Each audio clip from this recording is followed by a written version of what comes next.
difference, in my opinion, between rodeos and fraternities.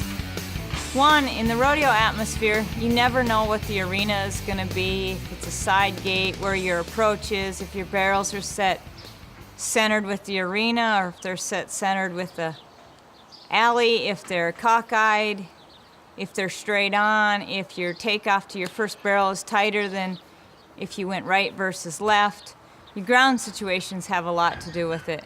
Many times you can think that the ground is good at a rodeo and kick the dirt and feel like there's some depth to it, but when you actually run, there's a hard pan underneath there. I like to be first. I like to set the pace. But in a lot of situations, first isn't always the place you want to be. First is a great place if you know you got a lot of dirt to hold you. If it's sandy, deeper, if it's hard, first necessarily isn't, because you don't know how hard you can go or how you got to respond to that dirt.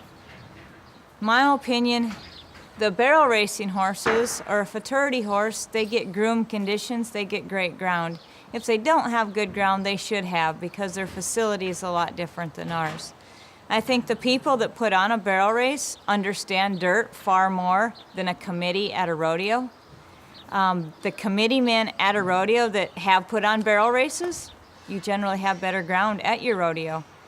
I think a lot of barrel racers don't know how to adjust to the difference in the ground situation. A horse on good ground, generally you could send them as hard as you want, and when you ask them to turn, they should turn. That ground holds them. A horse on hard ground, shallow ground, you have to prepare them. You have to prepare yourself. You have to prepare their feet, place their feet in a turn. You're riding a lot different.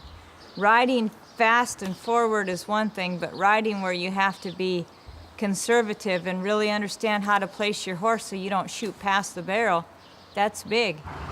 Another thing that's really caught my attention is when they set the pattern crooked, or you have a different angle to one.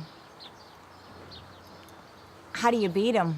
If you study your approach, a lot of times your first barrel, you have to go to it differently than what you would if it was squared. How you leave your second barrel can be different. If you study that pattern and you practice with crooked patterns, you'll be sharper when you get to that. There's certain places where you never see a crooked pattern. When we go to the Northwest, up in Canada, many places in the rodeo part of it, we have crooked patterns. How do you beat them on it? It's knowing where your steps are. And I don't think a barrel racer understands that. They just see the cloverleaf pattern and go around it. For training tips and more information from the Bluebonnet ambassadors, visit bluebonnetfeeds.com.